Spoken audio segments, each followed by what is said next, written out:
Hey, future CAAs, listen up. Something really incredible has happened. Students from our very first pre-AA Matters cohorts have been writing in, sharing how grateful they are, saying this program changed how they approach their applications, their interviews, even their day-to-day life on their pre-AA journey. So we decided to do something we didn't expect. We are reopening the doors for a new cohort starting January 2026. Join the Pre-AA Matters waitlist for exclusive early access to the presale, which includes pilot pricing and 2 digital bonuses for early enrollees. Spots are limited to keep the experience small and meaningful, so don't wait. You can find the link to sign up at awakenedanesthetist.com or click the link in the show notes to join the waitlist today. Our presale opens October 27th. See you there. I'm honored to introduce our Season 5 flagship sponsor, Harmony Anesthesia Staffing, a locums company founded by CAAs and for CAAs. Like this podcast, Harmony is rooted in the belief that our work and our lives are most fulfilling when they align with our values. Harmony exists to help CAAs shape careers that truly support the life you want to live. A life by design, not default. Throughout Season 5, you'll get to know Harmony more deeply, their origin story, their growth, the CAAs behind the name, and what it's really like to work with them.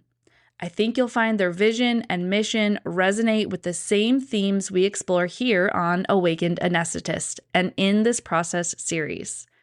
And knowing that, let's step into this expansive process episode.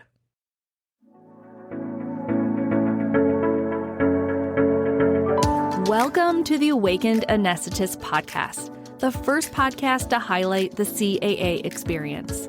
I'm your host, Mary Jean, and I've been a certified anesthesiologist assistant for close to 2 decades.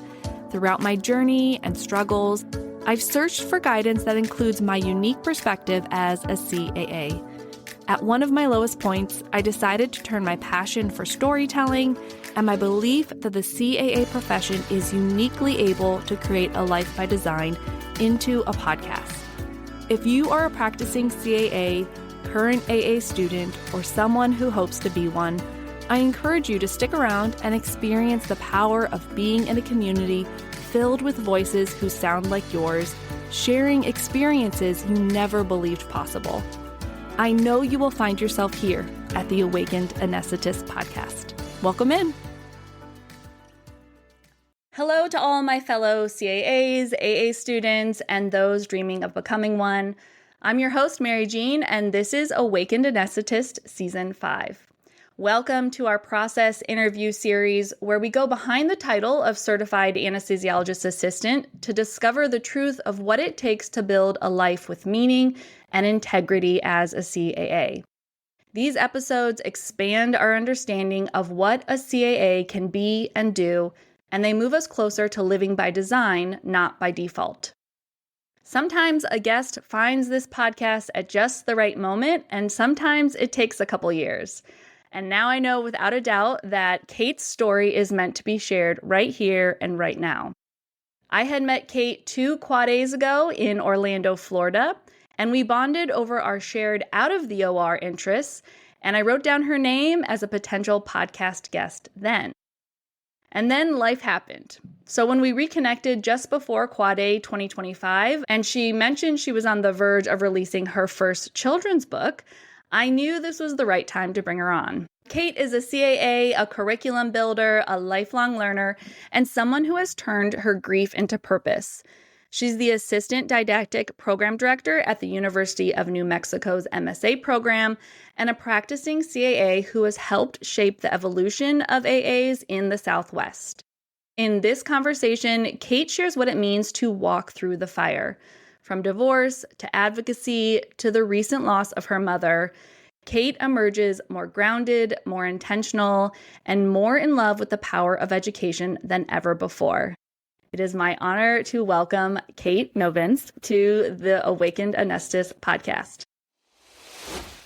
Okay, well, Miss Kate Novinc, tell us how A CAA, a practicing CAA, gets their first children's book on a New York Times billboard. Well, I thoroughly appreciate you highlighting my book, which you can see in the background, and it's definitely a labor of love over the past year, almost a love letter to my mom who taught me the love of reading. And I was very grateful for the opportunity because the book company that I was working with called Digital Book Labs, and they helped me with all the publishing, help the illustrations, so kind of bring my images to life. They were the ones that actually knew of the billboard and had a connection based upon how my book was worded and who they thought would like it. So they're the ones that helped me compile the video trailer and then get it on a billboard, which my husband, son, and I had to travel to see. So I was very grateful for the opportunity to kind of see my vision turn into reality and see it up on a billboard, especially with my son who saw it and recognized my picture. But very special memory.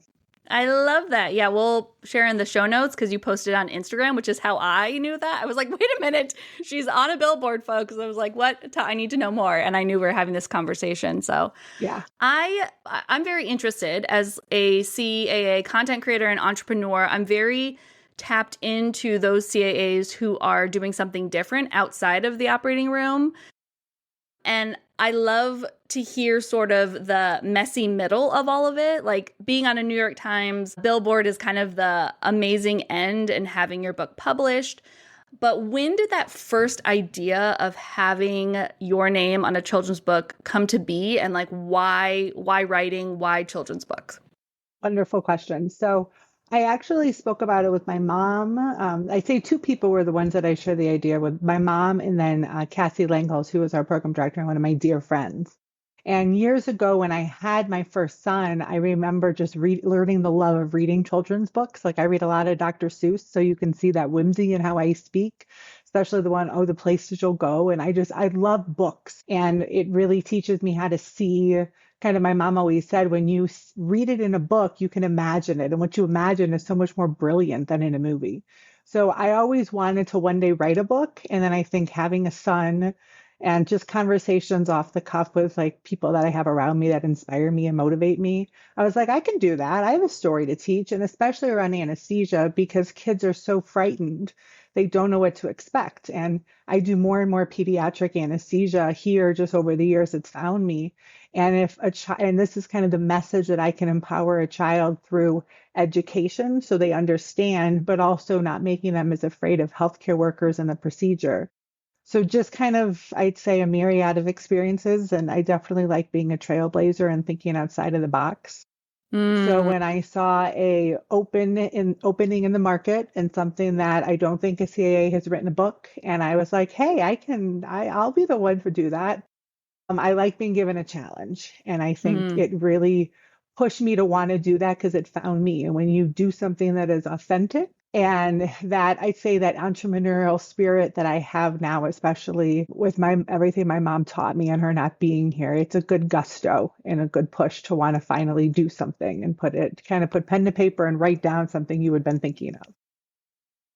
I love everything you just said. I wanted to highlight a couple things for people who are listening and maybe have their own little seedling of an idea, or hey, this inkling keeps, niggling at me, and maybe one day is that you had said you let people who believe in you sort of speak into you and tell you that it's possible and that you should, pursue this dream, like you can do it. And being around people who have also done their own big thing, like all of that changes your mindset to think, okay, well, if they can do it, I can do it. That's one of the main messages of this podcast is like, here's Kate Novinc, who's written a children's book. Do you have something that you want to do? Like, you can do this too. And then I just love hearing that it's not something that happens overnight. Like, these are things that we see on Instagram, in the 11th hour, but you've been thinking about and building towards and working towards little by little. So let's get into the little by little, like before you were even a CAA. Take us back to your childhood, your upbringing, maybe who you were as a kid or experiences that you feel like really shaped you so we can kind of get to know you a little better. Absolutely. So I grew up in Cleveland, Ohio, very suburbia, Midwest, but I grew up with two parents who were very headstrong, prided themselves in education, but prided themselves on teaching me kind of the learning lessons of life. Kind of what do you really need to know to have EQ, IQ, but really how to take advantage of life. So I remember being a total tomboy growing up. I played a lot of sports. I played as much as all the guys could play. And my mom definitely taught me that tenacity to kind of want to keep up, but be exploring and adventurous. So a lot of the memories were outside, kind of my girlfriend and I would collect rocks in our backyard and put them in purses, like very much a tomboy experience. Mm-hmm. But I was an only child, so I grew up kind of quicker. But my parents wanted to teach me how to live life. So we would go out to dinner, learn the love of math from them. That was kind of the language that we spoke. In fact, if I didn't do engineering, I probably would have done math. Mm, So they taught me the love of numbers, love of science, but love of asking questions. So a lot of my mm, upbringing was being empowered to ask questions, step outside the normal box, kind of create my own life. And that's why I remember the Dr. Seuss book, All the Places You'll Go. My mom never wanted me to be reliant. She wanted me to be empowered to be my own person, but really enjoy life. She taught me that if you want to go, to Napa and go wine tasting, we'll go one day. So we did a girls trip to Napa and went wine tasting. We did a mom and daughter trip to South Africa. We went and explored. She saw her baby elephant and I saw my flying shark. So she taught me kind of love of enjoying your life and really living your life. But it it's wonderful lessons that I have for the rest of my life. mm. She sounds amazing. I was Man, you got very lucky. lucky for the mother I had. Yeah. Wow. And you had said briefly that you would have gone into math, if not engineering, which then lets us know that you lived in one of the hubs for CAAs and you did not go to CAA school right out of undergrad. So give us that sequence. When did you first find out about the CAA profession? When did you first hear about it? Absolutely. So my background was my parents were both engineers. I did naval architecture, marine engineering, and I moved from Michigan at graduation. I moved to California, so worked in a shipyard. Had a very different trajectory. Even though I grew up in Cleveland, I had never heard of the program, had never heard of the profession, and not until I ended up going back to Cleveland after I lived in Southern California for a little bit. Did my post-bac pre-med stuff there because that's when I went into being like, okay, medicine is the right path. But I think my parents were a little bit worried about the long path to get there. So I was followed the family footsteps of engineering, which an engineering degree, you can open up many doors with that. And that was one thing my mom taught me. So once I had my degree, worked a little bit, it wasn't the right fit. I knew medicine was always my calling. And what ended up happening was I had volunteered in Santa Monica in the like a volunteer internship program you would apply for, but I worked in various parts of the hospital and found out I loved anesthesia. When I observed an OB anesthesiologist, it was so technical, which was engineering, and the numbers and all the calculations, but I liked you never knew what was going to happen, the continual challenge, the personal kind of pull, the helping. It was all of the things combined. So I was like, well, I guess I got to go to med school. I wish I would have known earlier. But at that moment, I moved back to Cleveland. Mm, And when we moved back to Cleveland, my ex-husband and myself at the time, it was nice because we were able to spend time with my parents. But that's when I realized that the CAA profession existed after working some, I'd say, regular jobs. I worked as a EMT. I drove ambulances. I worked as a quality assurance auditor of a Benvenue pharmaceutical filling line that actually used to make propofol. And when I was there, I made vecuronium. So I did different things. I mean, I worked at a sandwich shop. I did all of this as I was trying to apply to medical school. So I was kind of working my way up. And then how I found out about the CA profession was one night I was taking an MCAT review class. And I drove all the way into the city. Ironically, it was at Case. So I was actually taking an MCAT class at Case, which is where I ended up going to school, and class was canceled and I was rewarded by another girl and I just showed up and we said, we're here, let's grab a cup of coffee. And she told me about the MSA program. no. And I was looking at Cool. anesthesia. I was from Cleveland. I had moved back. All these things had Yes. aligned. Yes. And I see then when that. she told me about it, part of me honestly was like, that sounds too good to be true. I didn't really believe it Mm-hmm. at first. Mm-hmm. And I went home. I slowly did a little bit more research. I was taught to ask questions. And when I looked into it more and more, I was like, this sounds too good to be true. So I scheduled a shadowing day, and I shadowed actually Michael Patrick, who I remember going on to be one of my instructors, one of my favorite instructors at Case. And I shadowed him, ironically, up in the pediatric ORs. And the moment I saw what he did during the day, because that was the thing in engineering, I love the learning, I love all the stuff. But when I got out in the field, it just didn't fit. And I wish I would have known that sooner. So if I saw the day to day, that's why when I was helping us set up the advisement services of our program, I really highlight shadowing, because that's when you know if this is going to work or this is not. Yes. It's not right for everyone. And the moment I saw, I was like, I can do this. I fell instantly in love with it. And at that moment, it was like, okay, this was all, like you said, meant to be up until this point. I just had to open my eyes and be a little bit more cognizant of what was happening around me. I am going to be that person who asked you how old you were when this all happened, because I think there's a lot of pre-AAs out there who are coming now from a different profession. And so would you mind sharing how old you were when you got into AA school? Yeah, absolutely. So I was born in 84 and I started in 2012. Got it. We'll let people do the math. There you go. So I was born in 84 as well. Awaken Anessa's community, I'm jumping in here real quick to share something that hits really close to home. Our Season 5 sponsor, Harmony Anesthesia Staffing. When Harmony started, it was just a few CAAs who wanted what most of us want. Certainly I wanted more balance, more respect, and more say in how we work. What's so cool is how they've grown, not by chasing contracts or scaling quickly, but by earning trust over time.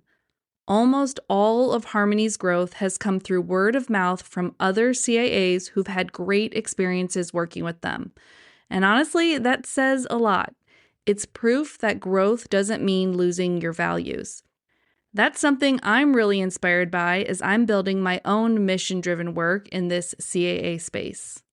Harmony continues to be clinician-founded and clinician-led with the same goal they started with, to give CAAs more opportunity, more flexibility, and more transparency in how we design our careers. So if you're craving a little more control in your work life and don't want to leave the profession you love, Harmony might be the right choice for you. You can grab a free 15-minute consultation call with one of Harmony's founding CAAs through the link in the show notes. It's an easy, no-pressure way to explore what's possible when your work and your values are actually in harmony. And now back to the episode. So you got into AA school right away. Did it take a couple times? Did you know for sure I wanted to go to Cleveland MSA program? great question. So I was living in Cleveland at the time. It was nice because my parents were in Cleveland, so I was able to see them, spend time with them, and I had jobs there. So I was able to at least sustain myself for the time being, but spend quality time with my parents when I was in California, I didn't have. So I thought about primarily staying at Case and going to Case Cleveland. But I will say my dad is a tough cookie. He's like 6'5", 6'6", and Russian, and he says little, but he has high expectations. But he the whole time was like, oh, you're not going to get in a Case. And I don't know if he was trying to like give me realistic expectations, but he grew up in Cleveland and like going to Case, even in Cleveland, was like a big deal. Yes. So he secretly, I think, wanted me to. He just didn't want to get his hopes up. So that's where I wanted to stay. I had a good support system. But I applied elsewhere. So I applied to multiple different schools, and at the time there wasn't as many as there are now. So I applied to UMKC. I didn't because they were a newer program. I think Emory, South, Nova, Case. I think those are the ones that I applied to based on what was open at the time. And I got acceptances multiple places, but I got into Case Cleveland on the first round, and I was very grateful. And I was actually working, I remember ironically, at the same job. So that girl that told me about the AA profession, when we were at an MCAT review class, years later, we were both working at Benvenue, which was a pharmaceutical company. She was in the microbiology lab. I was in the quality assurance area. So we randomly ran into each other and found out we were both in the process of applying. And I bless her heart, I felt so bad. I think I got in and she didn't. And Oh I boy, felt I was so just gonna bad. say. I felt so bad because she told me about the profession. Oh, So poor I thing. hope she got in later on because I Yeah. haven't seen her since. But it's ironic how kind of in life you Yeah. have these weird connections and how Mm-hmm. things just happen. So Yep. I was very grateful. I was able to stay at Cleveland and end up learning from Michael Patrick, who I shadowed Mm-hmm. with. And but yes, I have a Case Cleveland grad.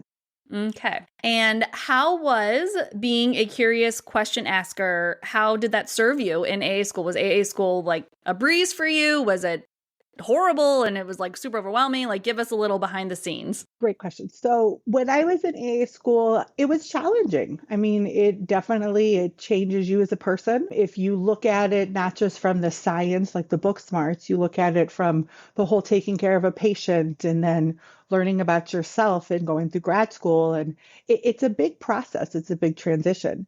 And when I was in AA school, asking questions, I think helped me sometimes because when I would think of things from a very critical thinking, problem solving fashion. I wasn't just a memorization person. It had to make logical sense. So for me, when I would learn something, I'd see it it was like didactic, simulation, clinical, and it just the constant flow made sense.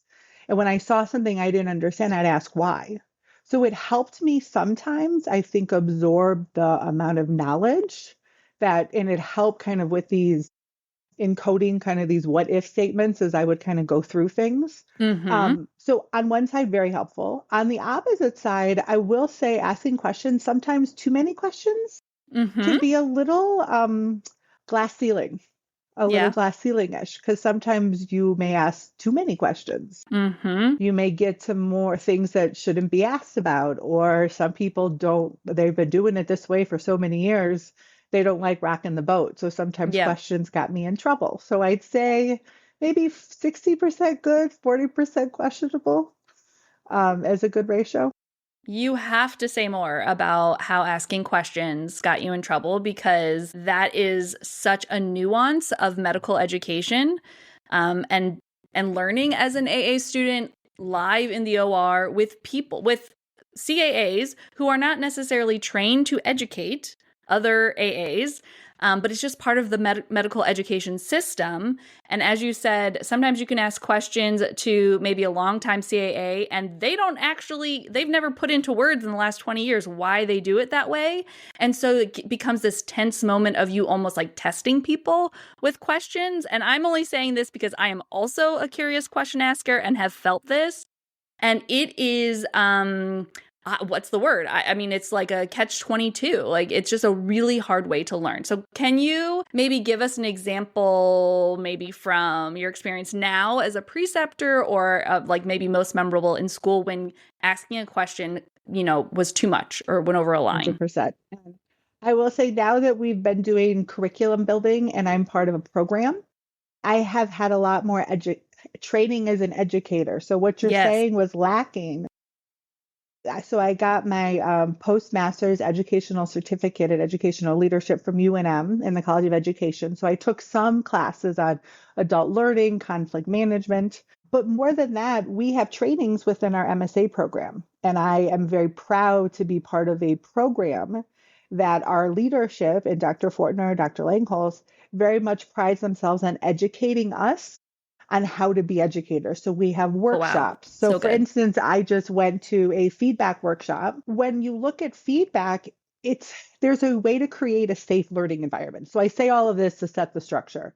And when I, as a student, I did not understand that. I was used to you grit it out. Like I was a female engineer, and I came Mm-hmm. from, you just grit it out, you figure it out.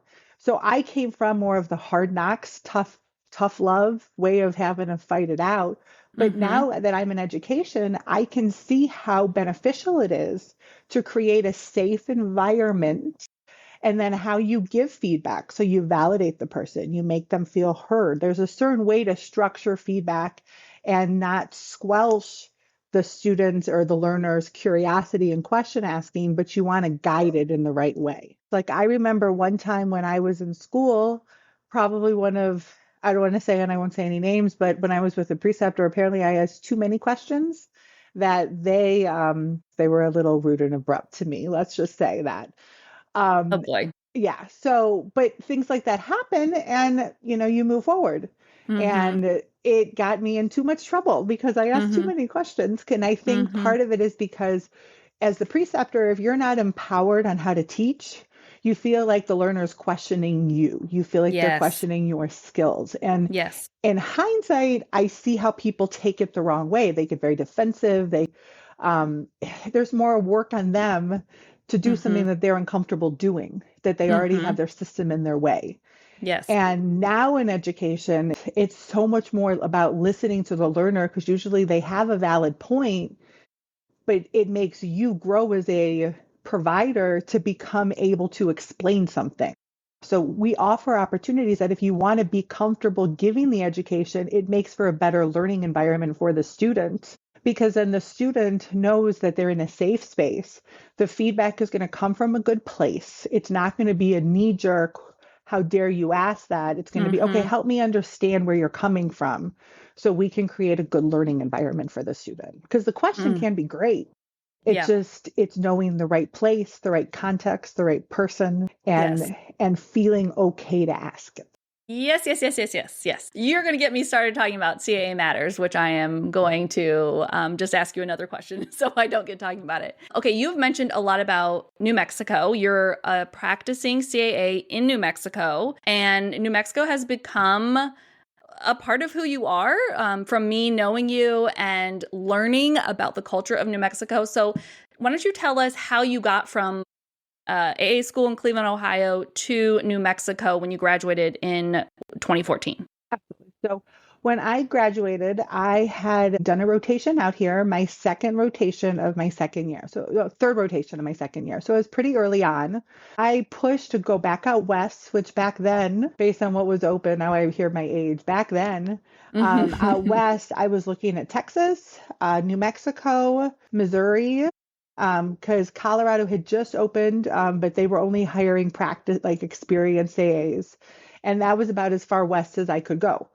Mm-hmm. And because I had lived in California and I loved the lifestyle and I love the outdoors, the accessibility, I love going skiing, I just wanted to be further out west. So I did rotations and basically I had done one in St. Louis at Mercy. I was going to rotate in Houston and I had taken my rotation here. And from being out here, the moment I was at the hospital, it just felt like the right fit. It felt like someplace I could be myself. I could be the best version of myself I could be, I think was the best answer. And I liked the fact it was a university hospital. I liked they prided themselves on academics, on open-mindedness of trying different things, a lot of different type of anesthetics. Like I felt like I could grow as a provider. And it was that culture because I wanted to work at a hospital where I didn't have to take a lot of extra call. I hate to say the words work-life balance, but Mm-hmm. I could work a 40-hour a week job with like almost a shift schedule. But there was certain, like I'd have to work some holidays, I'd have to work some other stuff, but I like that balance and the mentally stimulating part of it. But I really fell in love with the group here because the people seemed very nice. They were actually going into work in the morning. They weren't bitter. That was my big thing. It's not every day is going to be good, but you want to go into work and like have people that are like okay to be there. They actually enjoy being where they are. And Mm-hmm. you could just tell that it was a good group of people. They enjoyed their life outside. They also enjoyed being at work. But you learned a lot. There was a lot of autonomy here. And it was nice people. It reminded me of the Midwest, but I love the out west adventures. The line I always say is New Mexico is a very interesting place if you're brave enough to find out who you really are, because it really Mm. does allow you to be that person. Mm. I've heard so many good things about New Mexico. I am like intrigued. One of my other friends is doing some locums out there, and she's just like, it's magical. Like, it's a mystical, magical, wonderful place. I will say you were saying the mystical part of it. So up in Taos, I did a ski week. I did two ski weeks, but one of them when I was going through my divorce up there and going every day skiing on that mountain, there's a magic there. There's a mysticism and you feel this empowering kind of fun, but there's also a lot of brainiacs because we have, Los Alamos, you have Sandia Lab. So you have this very heavy science part, but New Mexico is a state. There's a lot of undeveloped. So it's a very cool, it's a very unique place. There's two ways we could go here. I would love to hear more about New Mexico developing as a CAA state, and there has been a lot of battles that you guys have had to fight, and you've been on the ground floor of many of those battles. And then I know around this time you were walking through a divorce, and that was really impacting you. So I'll let you choose. Which one do you want to talk about first? And we're going to get to both. Well, I will say instead of going with the survived, we'll do the thrived. So I will go with the um,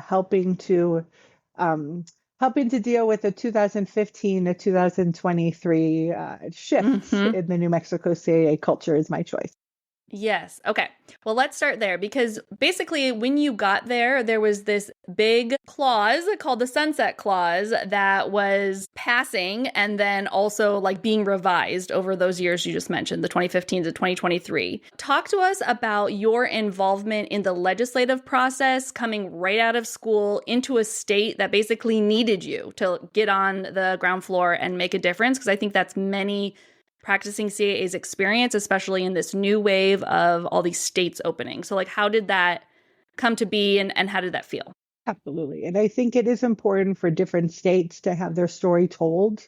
So the Mm-hmm. new SAAs and CAs that are coming about actually don't have to redevelop things from scratch. Like we're here to help. We've all gone through our own experience. Yes. So when I came out here to New Mexico, at first, honestly, I didn't realize how drastic and dire it was because I always kind of like was taught you donate, you get involved, but I thought I was too young just in the beginning to really start. So when they had elected a board in the beginning, 2014, I had just been here a couple months and I was like, I'm not qualified. I shouldn't be doing it. So I didn't join in the very beginning.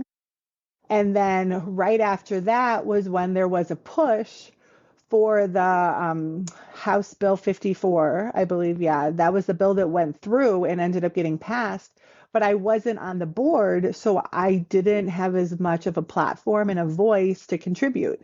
Mm-hmm. And some of the decisions were being made to get that bill passed, which I give the people who passed it credit, but there were some compromises made that enacted, for example, the Sunset Clause, which was a bit of a hat trick because if another legislative bill hadn't been passed in the next 10 years, the opportunity that was granted by House Bill 54, which was to practice only at the Class A counties, which are five of the larger cities. So that was a compromise made to basically have us respect the rural areas and the Mm-hmm. practicing CRNAs, but it gave us an opportunity. But if anyone knows about the New Mexico landscape, it is very challenging to get a legislative endeavor passed. So giving us 10 years of a sunset for it was like, ha, here's a chance.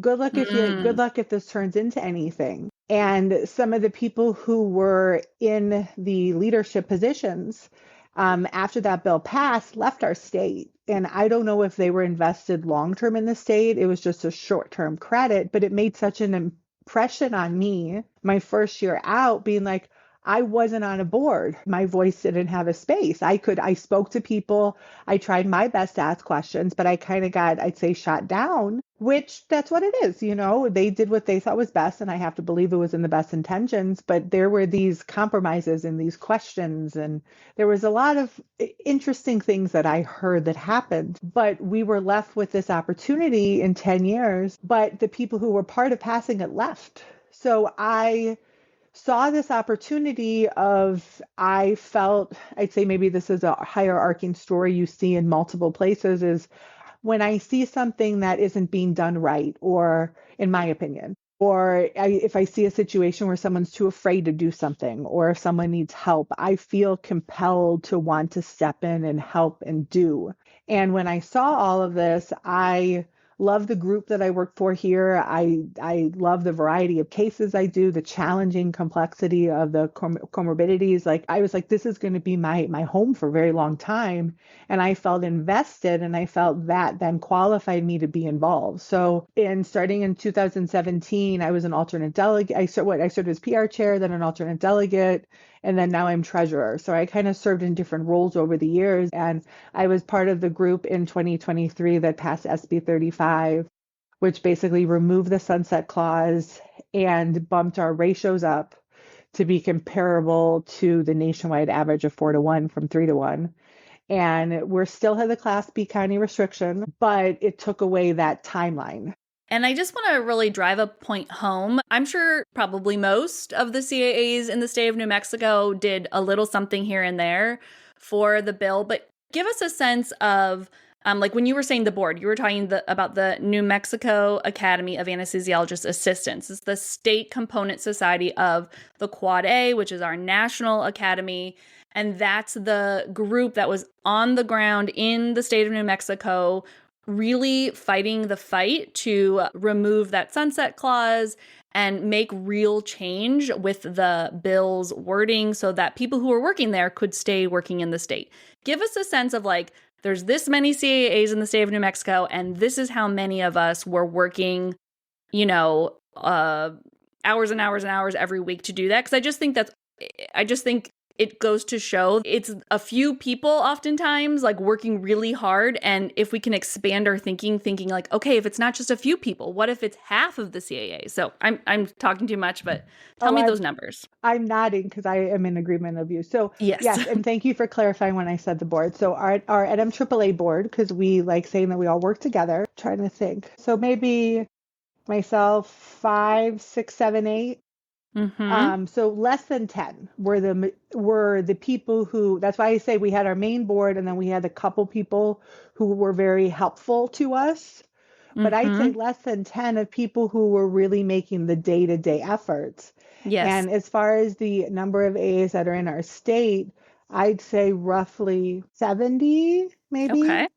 But you had this small fraction who was trying to be as strong for this larger faction. And I think it's a David versus Goliath uphill fight, because when we are trying to pass a legislative endeavor, you have us, you have the New Mexico Society of Anesthesiologists, and then you also have the CRNA component of the anesthesia group in our state. So the legislative body is looking at all three of us as representing our profession within anesthesia to the legislatures. So when they're looking at it, it's hard to make some of the groups comparable in size. And we try our best, and it takes a lot of follow through. A lot of the biggest parts are just calling a legislator up and talking to them on the phone, or just going to their office and sending them a letter, or just making them yourself very available. That was the change that we saw, was when we would look at where all of us lived and have someone reach out to their legislator, they were more willing to listen to us. When we went to not expecting them to come to our events, we went to a legislative town hall, and we just were available and said hi and asked questions. So when you put yourself outside of your little box and you're more involved in the community, makes a big difference from a legislative perspective. So valuable for so many people to hear on different levels of their own legislative efforts. Just the fact that 10 people out of the 80 people in your state basically passed a huge bill and made all of this change that's going to affect CAAs forever, for the rest of time in that state, And there's so many more people now who are becoming CAAs that if we have this growing ability, if we're not scared, if it doesn't seem completely outside the box to go speak to your legislator, because in AA school, you've been exposed to it as part of what it means to be an AA, think of what we could do. Like, I just think that's really inspiring and super cool that the UNM AA program is doing that. So kudos to you guys. Okay, let's shift gears a little bit because I could talk about that for a very long time. And actually, I will link in the show notes now that I'm thinking about it, the episode I did 2 seasons ago with Lindsay Diaz when that bill was just passing, so that you guys can go back and listen. We explained the legislative process there, which that conversation with Lindsay was really me learning in real time the state legislative process. So this is not something that everyone's gonna, if you don't know this language, if this is all new to you, you're not alone. And there's still time to learn and to make a difference in whatever way you're wanting. So, okay, when we were speaking in your discovery call, which are the calls we do to kind of for me to get to know you and sort of set up the storyboard of sharing your experience as a CAA. You said this phrase that you really felt like you walked through the fire of life and kind of came out the other side.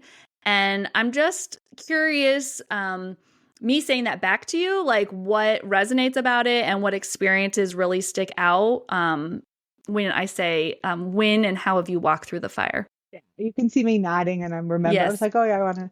Yeah. So it, I'd say it's a good phrase to describe me because I am definitely a headstrong, stubborn individual where a lot of times I have to find stuff out my own way, my own accord, and come to my own resolution. That's part of that asking questions bit. But it has created a life where I think I make things a little harder at times because I am a perfectionist. I do try different things. That's another thing my mom taught me, like be willing to try life, experience life. Like you're going to learn more when things don't work out than when things work out. They always say a CV of all your failures is almost as interesting as a CV of all your successes. So I've never been afraid to try different things, but by doing that, sometimes I've walked down, like I keep quoting Dr. Seuss books, but you sometimes walk down, those dark roads that you shouldn't be, but I'm curious. Mm. I want to figure it Mhm. out. And so it's led me to kind of, I'd say, walk through the fire in some of the hard times. And we've kind of talked about my divorce and how that greatly shaped me. I think AA school was something that opened up my eyes for independence Mm. and personal choice and owning my own voice. It made me become stronger, but it made me outgrow my marriage. And looking at that as if it was a failure instead of just an experience was very hard on me. But looking at it, I had married someone who was 24 years older than me. And looking back, we were just at two different places in life. I met them when I was 22 years old, and I am a completely different person now at 40.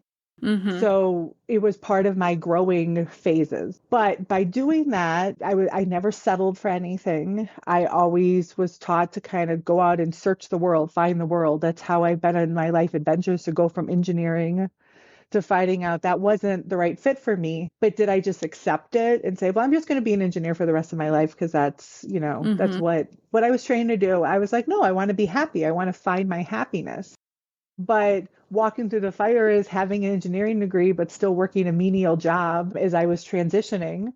It wasn't too fun, I'd say, making sandwiches when I had a bachelor's degree, but you know what? I did it and I was willing to do it because I knew what I was working towards. So I think I never really took the cush side. I walk through the fire by always wanting to not really make the harder decision, but make the one that's going to make me grow more eventually. But it could be Mhm. hard in the short term.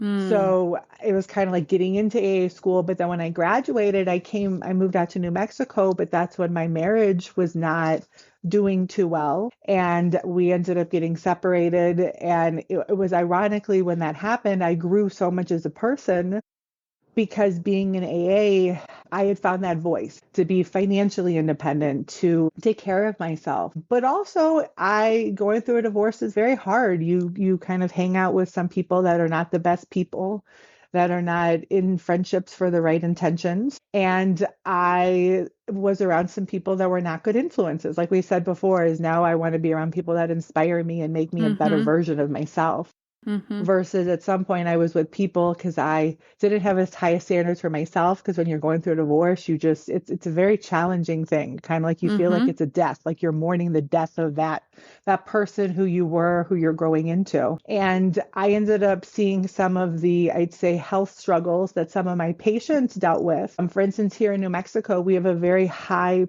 patient population for chronic pain. Substance use disorder was actually a very big issue. So a lot of my learning is because I see people around me or I grapple with trying to understand things. So I kind of go through the fire because I make things harder, but it's because I want to, in the end, come out a stronger person. But sometimes Mhm. choosing the road that's not the easy path, you learn more about yourself as you go through the path. I could have just been in an AA and not had gotten involved with any of the legislative stuff. I could have not been the inaugural chief and done that for 2 years to lay the foundation for that because being middle management is rough. It's Mm-hmm. rough. You kind of deal with Yep. pushback from people who are years beyond you or new people. Like, but I'm willing to, if I know the long-term end goal of what I'm going towards is worth it, is meaningful, I'm able to deal with the short-term turmoil. So Mm, sorry for the long explanation, but I love it. the going through the fire is really, it's being willing to take the less darker, maybe harder Mm-hmm. path, but knowing my investment is worth it in the long haul. Mm-hmm. Do you feel like you're on the other side of that fire now? Like, does this feel like a more settled time, or you're kind of fully expecting that there's going to be something else that you're called to do? Or was the book that? You know, I never know what the future holds. Mm-hmm. But I will say, kind of the past year and overcoming the loss of my mom last summer very suddenly from cancer, and doing curriculum building this past year and getting pregnant again, which was a Mm-hmm. dream because I never thought I'd have a second child. There's been so many things this past year that has shaped me as a person and made me aware that I'm in a good, healthy, stable spot. I am very Mm-hmm. happy. My husband and I are very happy together. We're having another son. We're building an extension in the house. Even though I've lost my mom, I'm so grateful for the life I have. And Mm-hmm. professionally, I've been able to accomplish so many things as far as helping to build a program and write the book that was from my Mm-hmm. heart to my mom. Like I feel much more settled and at peace. So Mm-hmm. it's kind of like I right now don't have a fire to fight, but Mm-hmm. because I have overcome the ones that the hand that was dealt to me, I've Mm-hmm. kind of risen to the occasion because I was taught perseverance. But do I know what fire is going to be in the road ahead of me? I have no idea. Um, but I do know for my two sons, it is very important to me to leave a legacy for them that they have the guts, they have the moxie. Mm-hmm. Um, it's like I want my son to not to understand that you always have to stand up for yourself and you have to be a Mm-hmm. strong man by understanding things can't always go right, but Mm-hmm. it's kind of having that balance of still having gusto to show them, which that's why I keep laughing. Like I might go back to school in, 10 years, but do I know what's going to happen around me? No. Do I, Mm-hmm. but I'm always, I think, willing to ask the question, willing to say something if it's not an easy topic, but I'm willing to say something if I know it's the right thing to do, to be that trailblazer, to be that person that's going to push something. And you feel like you have that resilience, that fortitude. What was your mom's name? What is your mom's name? Nancy. Nancy. From Nancy, like, do you feel like that's really from her? The idea that I invite a challenge and I know I can handle it and I know I'm gonna be the person to stand up and say like, no, I can tackle that. I would say a huge portion of who the person that I am today is because of my mom. Yeah. She was a very, very special person. And Mm-hmm. I know everyone says that, but she would walk in a room and she would make everyone smile, but she would make everyone a better person. So she graduated with her bachelor's and her master's in physics from Miami University in Hmm. Ohio, because we're Ohio Yeah. people. But Mm-hmm. she was the second woman to get her master's in physics degree. And this was in the late 60s, early 70s. Yeah, because she was born in 51. My Mm-hmm. mom was the one that had taught me the tenacity, but just taught me the love of life. And just the Mm-hmm. combination of those two it's a beautiful thing. Because she Mm-hmm. taught me how to persevere, how if things don't go right, Mm-hmm. I know the one story always goes back to after her brother, my uncle, was very, very dear to us. And after he passed away suddenly, kind of like my mom at first had a hard time, but then she's just like, well, we just have to move forward because that's who we are as people. And that's what he would want me to do. Mm-hmm. And she just has this brilliance about it. My mom would go from trading stocks to baking a cake to she just was this bit of a Awesome. renaissance woman that I always felt like I was trying to live up to be. Except I Mm-hmm. just realized the beauty wasn't just being around her, just being with her. And she taught me so much about life. And I'm so beyond grateful that I had her. And that's why with the book and writing that, she's the one that when I was building a curriculum and I'm like, I don't know what to do. And she's like, well, when I was teaching physics, she's like, and she always had something to say and some story. And she was like, Kate, she's like, you can do it. And she's like, one of my memories, she's like, I'm just going to sit here with you. You can do it. I know you can. Mm. Oh And my gosh, Nancy, so the right thing to say she there. taught me just how so much in life. And it's just when Yeah. something's that good, you just want more of it. And I Yes. know that, and I was looking through all your questions, like I know she would look at me if I could ask her one thing, like, Mom, is everything okay? And she'd be like, yeah. She's like, I'm with your uncle and we're watching over you. And Mm-hmm. she's like, don't cry about me. She's Mm-hmm. like, you take all the love that you have for me and you love your boys, you love your family, and you just move forward. And I'm trying the best I can to just make her proud and move forward. Yeah. Well, you're doing an amazing job. I'm super, super proud of you. Yeah. Well, let's Thank you. honor Nancy a little bit more while you share about your first Yes. children's book Yes. called Anesthesia Dreamland. Yes. Hold it up so we can see and tell us how this book came to be. So you can kind of see the title. You can see Night Night Sweet Child, Safe Blast Off to Anesthesia Dreamland. And you can see she has her little A superhero outfit on. I'd say in my dedication, it's so the rubies in my life. So I have my mom and my son. So you can kind of see it's a bit of a Mm-hmm. heart there. There he's flying. So the book came about from enjoying teaching anesthesia, enjoying pure education. And when you have a child and you read them a book, it is just their eyes are open and they just look at the pictures. And when I read through all of this, and I even made like a little poem in the front page. So anesthesia, what's your freesia? You cause me amnesia. On my rocket ship ride, you are my safe guide to dreamland and back with pride. And I just the literary it was cathartic for me to write Mm-hmm. because of what my mom and I talked about. And that was what in the end when I was spending time with her, we talk about plans and we were talking about what I want to do. And when I talked about writing a book, it was something that I had already created a story in my head, I want to say a year before that. Mm. Because I had thought about it, I had read to my son, and then when she passed last summer, I was like, "Oh, I'm going to do this. I promised her this is one of the things that I'm going to do." And then the beautiful thing was I got pregnant with my son the beginning of December, and I truly believe it was a gift from my mom from beyond.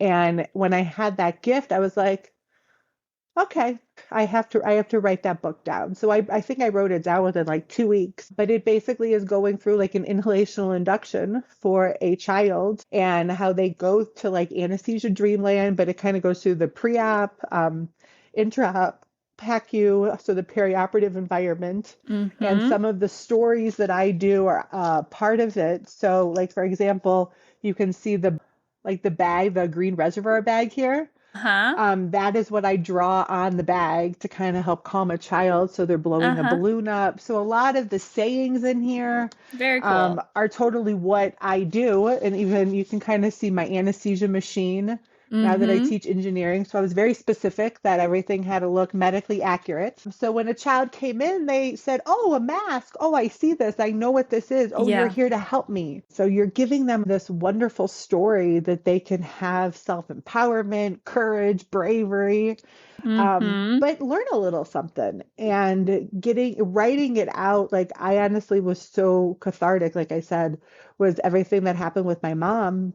It was just like I was meant to do this. Like it just Mm-hmm. came together so quickly. So it's been wonderful, the feedback of people even just saying like, "Oh, my child liked it," or it made them, ask a question or feel more comfortable. And it's something that I want to do as kind of a passion project for me, but also my entrepreneurial spirit a little bit, that I like showing that I can do things outside of directly affiliated with being in the operating room. I think it's good to show our versatility as practitioners and as people. Mm-hmm.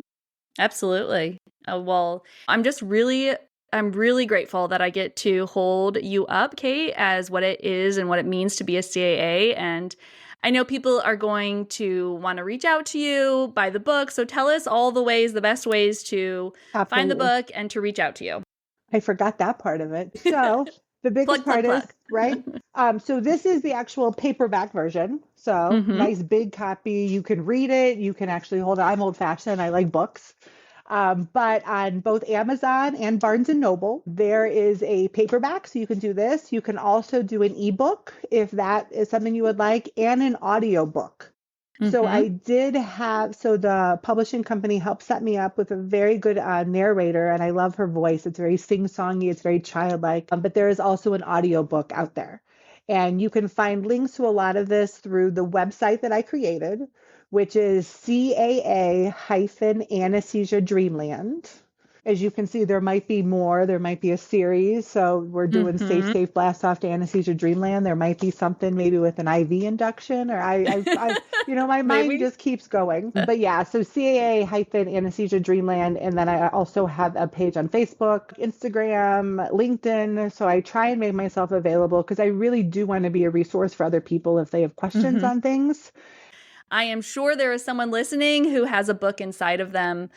So I'm just really grateful for you sharing your story. And are you ready for your 1 minute rapid fire, a true rapid fire? I take things as they come. That's my life learning is don't estimate, just take it as it comes.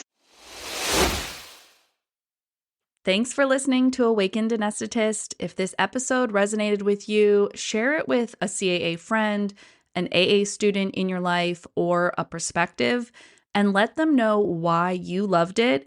It's the most important thing you can do to support this podcast and its mission. You can always find more ways to connect with me and this CAA community at awakenedanesthetist.com, including an invitation to join Season 5 Mindful Connections. These are free virtual gatherings open to anyone in our Awakened Anesthetist community. And while you're scrolling the website, check out my trusted CAA partners who make this podcast possible, with a special thank you to my Season 5 sponsor, Harmony Anesthesia Staffing. Talk soon.